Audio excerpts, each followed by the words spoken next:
Do you know that you can use your 3D printer for drying your filament and you don't need any special device for this? This is 3Dice Innovation and today we are going to dry our PLA spool with the use of a 3D printer.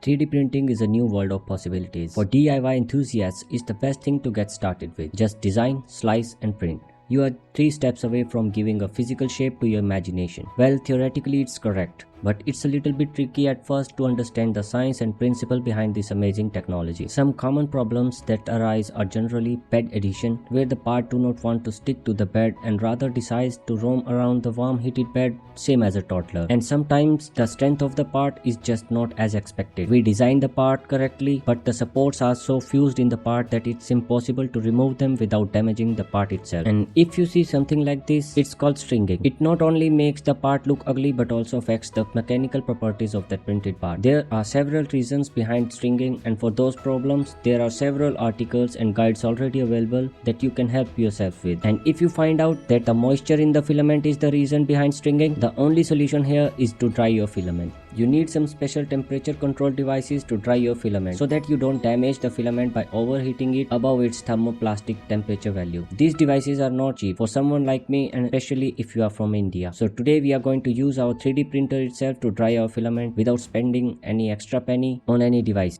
Most of the printers now come with a heated bed that can reach up to 70 degrees Celsius without any trouble. So the plan is to use the bed and its heat to dry your filament. The filament generally comes in a cardboard box that we are going to use. We need to make a box with a base size not more than our build plate of the 3D printer. Just cut the cardboard box leaving around 5 mm on the edge, like this. Use another cardboard box to increase the height so that you can fit 2 spools at a single time. Apply masking tape wherever you think the air can pass through, and don't hesitate about the beauty of the box. After you have finished the box, the filament should pass through the opening without any trouble. Next, shift the extruder to the maximum travel space to the right. Test fit the box on the build plate. Make sure there is no gap between the box edge and the bed, or at least it's difficult to see the gap. The testing is now complete and it's time for the actual process of drying. Place the filament on the build plate, giving some space below the filament spool. You can use a roll of masking tape for creating this space. After you have arranged the spools on the build plate, use the silica gel packets that came inside the spool box and place them over the spool to absorb the moisture that escapes from the filament. Heat up the 3D printer bed to 70 degrees Celsius. Now cover the spools with the advanced box that you just created. Make sure it's not overhanging on any side.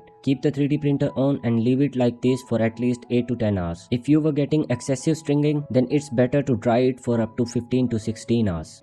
One eternity later. If everything was done as expected, you have dried the filament and should get the quality with no stringing at all. You still need to keep the dried filament in a sealed container so that it remains dry for a longer period.